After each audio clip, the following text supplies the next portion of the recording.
नाज़रीन मोहतरम, कुछ भी नहीं बदला और ना कोई बदलने के दूर दूर तक इम्कानात नज़र आ रहे हैं। करप्शन में हर दौर में इजाफ़ा हुआ और जितनी करप्शन इस वक्त जितनी ढिठाई और दिलेरी से हो रही है, आप उसका तसव्वुर नहीं कर सकते। मुल्तान में अभी एंटी करप्शन ने एक बहुत बड़ा केस पकड़ा जो कम से कम 2 अरब रुपए की करप्शन थी। और वह करप्शन क्या थी? शाह महमूद कुरैशी साहब के बेटे मखदूम ज़ादा ज़ैन कुरैशी साहब का एक फ्रंट मैन है यहाँ पे। पहले वो वर्कर था शेख सलमान नईम का, फिर वहाँ से टूटा और ज़ैन कुरैशी साहब के साथ आगे शामिल हो गया। ज़ैन कुरैशी साहब ने उसको 3 साल कबल जो ही पीटीआई की हुकूमत आई, उसको चेयरमैन टास्क फोर्स बराए खुराक बना दिया, महकमा फूड का। अब सब्सिडाइज जो आटा था वो मिलों से लेते थे और 2000 से 5000 बोरी रोज़ाना, और एक बोरी जो कि सरकारी रेट था वो क्या था, वो था 648 रुपये, और जो मार्केट का रेट था वो तकरीबन 1100 रुपये, 1050 से 1100 रुपये था। एक थैले के ऊपर आप यहीं से अंदाज़ा लगा लें कि 400, 450, पौने 500 की बचत, और 2000 से 5000 थैला रोज़ाना लिया जाता था। ये 10 से 12 लाख रुपया, 15 लाख रुपया और 25 लाख रुपए तक रोज़ाना कमाया जाता था। और ये सिलसिला बग़ैर किसी तातुल के लगातार 3.5 साल चलता रहा, और बल्कि पीटीआई की हुकूमत ख़त्म हो गई, ये उसके बाद भी 2-2.5 महीने चलता रहा। और जो बंदा चेयरमैन टास्क फोर्स था उसका नाम था शेख मज़हर अब्बास, एक बलूंगा सा पतला सा यंग सा लड़का जिसको कि बिठाया हुआ था, और वो सिर्फ़ और सिर्फ पैसे इकट्ठे करता था। और किसको देता था ये बच्चा बच्चा जानता है मुल्तान का कि पैसे वो किसको देता था। और लेकिन यहाँ बदकिस्मती ये है कि जो एस्टेब्लिशमेंट के प्यारे होते हैं ना, उनको कोई हाथ नहीं डाल सकता जिनके ऊपर। और ये एस्टेब्लिशमेंट के प्यारे को आज के नहीं है, ये जब से बर्रे सगीर पे अंग्रेज़ ने कब्ज़ा किया तब से अंग्रेज़ ने यहाँ बंदे चुने और उनको चुन के यहाँ मुसलमानों के ऊपर ही हुक्मरान बनाया, और वो उनको रिपोर्टिंग करते थे, उनके लिए काम करते थे, और उनके लिए मुसलमान भाइयों को ही मारते थे, कत्ल भी करते थे। उन्होंने अपनी फ़ौज भी अपनी बनाई हुई थी, अपने सवार बनाए हुए थे। ये सारे वही लोग हैं, अटक से लेकर और इधर मुल्तान रहीम यार खां तक और सिंध तक, ये वही लोग हैं। वही पाकिस्तान बनने के बाद भी उन्हीं के हाथ में इक़्तिदार आ गया, और शायद यही वो लोग थे जिनके बारे में कायद-ए-आज़म से ये बात मंसूब है कि मेरी जेब मेरे हाथ में, मेरी मुट्ठी में सारे खोटे सिक्के हैं।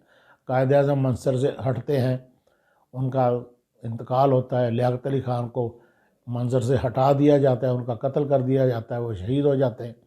उसके बाद यही एस्टेब्लिशमेंट इस मुल्क पे, यही जो लोग थे अंग्रेज़ एस्टेब्लिशमेंट के परवरदा, उन्होंने आका तब्दील कर लिया। 1 मिनट में आका तब्दील करना होता है, फिर उन्हें कोई हाथ नहीं डालता। आप अंदाज़ा लगाएं कि फ्लोर मिल मालकान लिख लिख के दे रहे थे कि हमारे साथ हमसे ज़बरदस्ती सस्ता आटा लेकर आम जो गरीब जो है कंज्यूमर, उसको देने की बजाय ये आटा मार्केट में फ़रोख्त हो रहा है, थैले तब्दील हो रहे हैं। और बाज़ मिलों वालों से वैसे कहा जाता है तुम्हारा जी 300 का कोटा है, तुम 300 के पैसे ही हमें दे दो, जो फ़र्क है और 648 रुपये का है और मार्केट में ये रेट है, ये जो 450 का फ़र्क है, 1000 थैला तुम्हारा है, 500 थैला, इसके पैसे हमें दे दो। और डेली की बुनियाद पर पैसे वसूल किए जाते थे। अब एंटी करप्शन के पास पूरा रिकॉर्ड एंटी करप्शन के पास था। महकमा खुराक के रिकॉर्ड में एक एक चीज़ साबित थी। एंटी करप्शन का काम ने महकमा खुराक का रिकॉर्ड कब्जे पे लिया। उसके बाद शेख अब्बास जो है, शेख जो मज़हर अब्बास, इसको गिरफ़्तार किया, और इसको गिरफ़्तार करने के बाद 17 फ्लोर बिल मालकान ने तहरीरी तौर पे लिख के दिया। डीसी मुल्तान के पास शिकायत मौजूद थी, मिल मालकान ने लिख के दिया हुआ था कि ये करप्शन चल रही है, ये लूट मार हो रही है, ये मुनज़्ज़म डकैती हो रही है। साबिक़ वज़ीर आला ने उसको हटाया, शाह महमूद कुरैशी साहब जाके उसको दोबारा चेयरमैन टास्क फोर्स बना के आ गए। उसके बाद उसके ख़िलाफ़ कोई दरख्वास्त जाती थी वो दाखिल दफ्तर हो जाती थी। अब हमने समझा कि शायद रजीम चेंज हुआ है तो शायद वो पकड़ा जाए, तो उसको पकड़ा पकड़ने के बाद कोई तफ्तीश नहीं हुई, 2 दिन उसको रखा और 2 दिन के बाद पहले बहुत शोर मचा के जी पकड़ लिया और इतना करप्शन, और वो करप्शन जो मेरी कैलकुलेशन है वो 2 अरब रुपए से ज़ायद की है। और उसके बाद 2 दिन बाद अचानक और भी उसमें दो, एक अहमद जावेद सियाल थे, वो डिप्टी डायरेक्टर फूड थे, एक वो क्लर्क था वो तारक नामी, तो ये इनका नाम था। उसके बाद अचानक जनाब शेख साहब जो है वो क्लियर होते हैं और वो जुडिशियल रिमांड पे जेल चले जाते हैं 14 दिन के, और जेल जाने के ठीक 2 दिन बाद वो रहा होकर घर भेज दिए जाते हैं। तो मुझे तो ये नज़र आता है कि शायद पीटीआई में कोई और जावेद हाशमी पैदा होने वाला है, शायद को और इमरान, और ये जो पामिस्ट हजरात हैं वो भी यही कहते हैं कि बहुत कोई करीबी लोग फिर छोड़ जाएंगे, क्योंकि अदालती जंग के इमरान खान के जीत जाने के बाद अब दूसरे हरबे इस्तेमाल होंगे। ये शेख मज़हर अब्बास का गिरफ़्तार होना, अरबों रुपए की करप्शन, 2 अरब की करप्शन साबित होना और 4 दिन के अंदर अंदर उसका बाहर आना, ये बहुत बड़ा सवालिया निशान है, बहुत बड़ा सवालिया निशान है। इस शहर का, मुल्तान शहर का बच्चा बच्चा जानता है कि वो करप्शन किस तरीके से करते थे, और लोग नाम लेते हैं कि किसके लिए करते थे। फिर अगर उसको निकाला जाता था तो दोबारा उसको बहाल करवा लिया जाता था।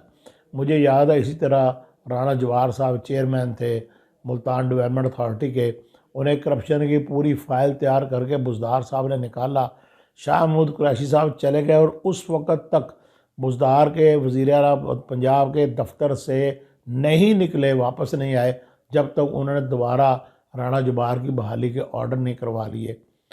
तो उस वक़्त भी वो इन थे, अब उनकी हुकूमत भी नहीं है, अब भी वो इन है। तो ये सूरत हाल है। तो कहाँ बेहतरी नज़र आती है, कहाँ बेहतरी की उम्मीद होगी। इमरान खान के साथ भी मेरा ख्याल है कि वही किस्म के सूरत हाल है कि अभी उन्हें भी अपनी सफ़ों में ख्याल करना होगा। और शेख सादी शराजी जो है ना, वो अपनी किताब है उनकी बहुत मशहूर, दर सीरत बादशाह, वो उसमें बादशाहों को बार बार एक ही नसीहत करते हुए नज़र आते हैं कि अपने फर्स्ट टीयर को, अपने इनर सर्कल को देखो, अपने पहले सर्कल को देखो, अपने मुसाहबीन को देखो। देखे नबी पाक सल्लल्लाहु अलैहि वसल्लम ने जिन्हें बराह रास्त हज़रत जिब्राईल के ज़रिए अल्लाह तबारक व तआला जिनकी तरबियत करते थे, उन्होंने भी तबलीग के लिए, उन्होंने भी अपने दीन को फैलाने के लिए, अपने पैगाम को आगे बढ़ाने के लिए को उलमाए कराम अल्लाह ताला से नहीं मांगे थे। मक्के के 2 डाडों में से एक डाडा मांगा था, दुआ की थी। जो मक्के के 2 जर्री बहादरी में जो ज़बरदस्त जो 2 बंदे थे, और इत्तेफाक है कि दोनों का नाम उमर था। फिर एक अबू जहल करार पाया और एक जो थे उनकी दुआ, नबी पाक सल्लल्लाहु अलैहि वसल्लम की दुआ के सिलसिले में हज़रत उमर जो है उन्होंने इस्लाम कबूल किया। तो नबी पाक सल्लल्लाहु अलैहि वसल्लम ने भी 2 मजबूत साथियों में से एक मांगा और उनको मिल गया। ये है, अभी आप देखें, आप गौर फरमाएं कि मुसाहिबीन की कितनी अहमियत होती है, फ़र्स्ट टीयर की, फ़र्स्ट सर्कल की। और नबी पाक सल्लल्लाहु अलैहि वसल्लम का फ़र्स्ट सर्कल देखें, कितने जय्यद उनमें लोग थे। हज़रत अली देखें, हज़रत अबू बकर देखें, हज़रत अबू बकर सदीक़ देखें, हज़रत अली करमुल्लाह वजह देखें, आप हज़रत उमर को देखें, हज़रत उस्मान को देखें और उनकी बाकी टीम देखें। कैसे कैसे ज़बरदस्त सहाबाए कराम का चुनाव आका नामदार ने किया। तो अगर कोई तब्दीली लाना चाहता है ना, तो फिर उसको चुनाव अच्छे लोगों का करना चाहिए। ना चुनाव इस मुल्क में नवाज़ शरीफ का अच्छा था, ना इस मुल्क में चुनाव इमरान खान साहब का अच्छा था, और ना ही मौजूदा टीम में शहबाज शरीफ का चुनाव अच्छा है। तो ये वही बात है, कुंद हम जिन्स बा हम जिस प्रवास। ये जिस किस्म के लोग इकट्ठे करते हैं फिर उसी किस्म के आगे काम चलते हैं।